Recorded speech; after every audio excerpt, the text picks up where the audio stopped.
Salam jumpa anak-anak. Salve.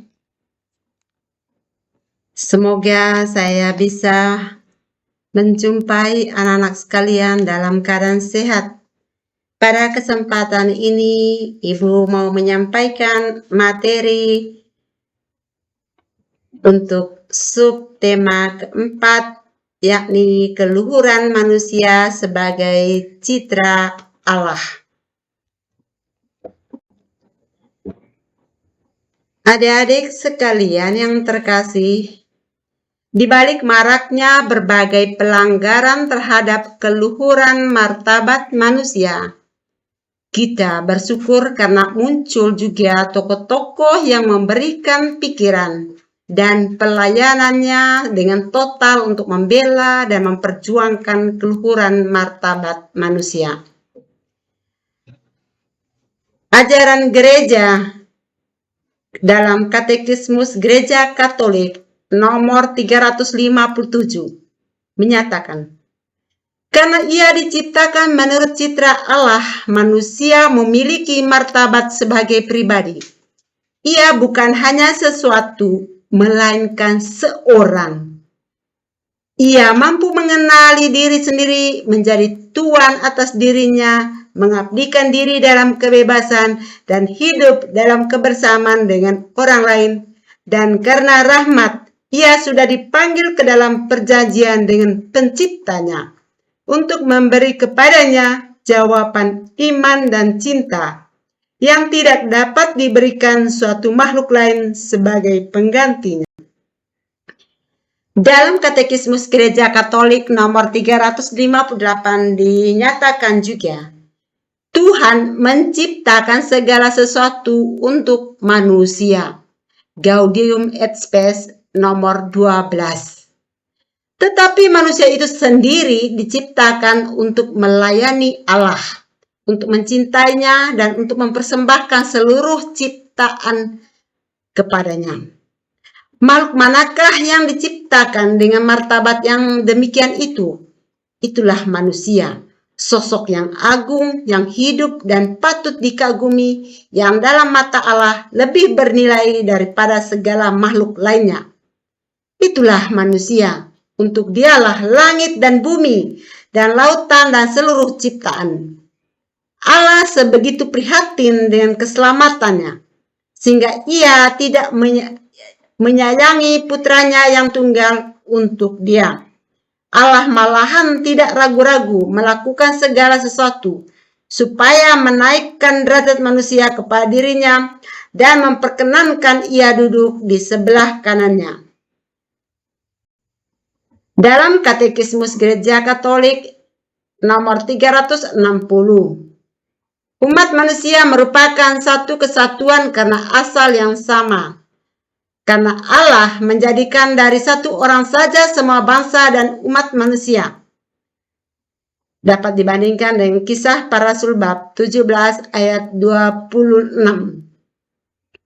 Pandangan yang menakjubkan yang memperlihatkan kepada kita umat manusia dalam kesatuan asal yang sama dalam Allah, dalam kesatuan kodrat bagi semua disusun sama dari badan jasmani dan jiwa rohani yang tidak dapat mati dalam kesatuan tujuan yang langsung dan tugasnya di dunia.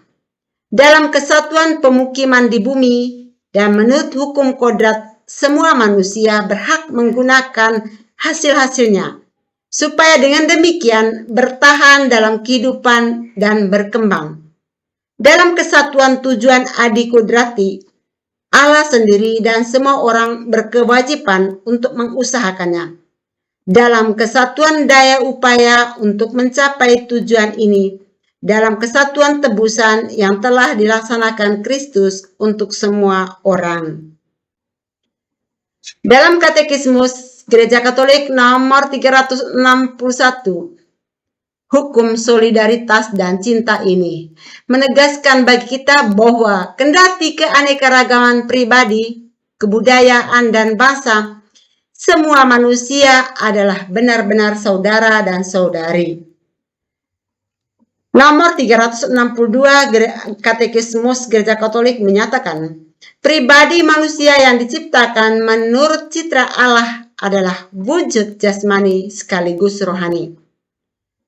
Teks kitab suci mengungkapkan itu dalam bahasa kiasan apabila ia mengatakan, Allah membentuk manusia dari debu tanah dan menghembuskan napas hidup ke dalam hidungnya. Demikianlah manusia itu menjadi makhluk yang hidup. Kejadian bab 2 ayat 7. Manusia seutuhnya dikehendaki Allah. Kata citra mungkin lebih tepat kita artikan sebagai gambaran yang menggambarkan kalau kita mirip dengan ibu kita, itu berarti kita sama dengan ibu kita. Tetapi dengan mirip ini mau menggambarkan sesuatu bahwa pada diri kita, entah itu fisiknya, karakternya, sifat-sifatnya, ada kesamaan dengan ibu.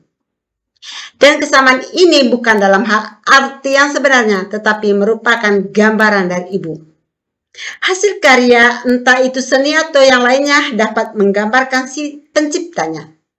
Demikian pula makhluk yang disebut manusia itu dapat dikatakan sebagai gambaran atau citra si penciptanya, yaitu Allah sendiri. Manusia diberi kuasa untuk menguasai alam ciptaan lainnya.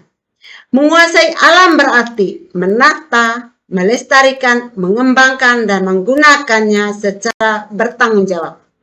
Karena manusia diciptakan sebagai citra Allah, manusia memiliki martabat sebagai pribadi. Ia bukan hanya sesuatu, melainkan seseorang.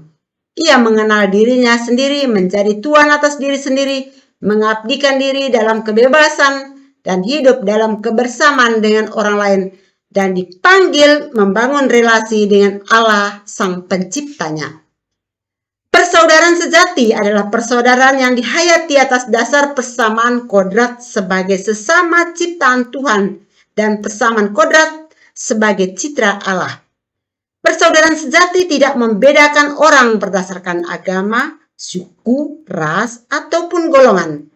Karena semua manusia adalah sama-sama umat Tuhan dan sama-sama dikasihi Tuhan.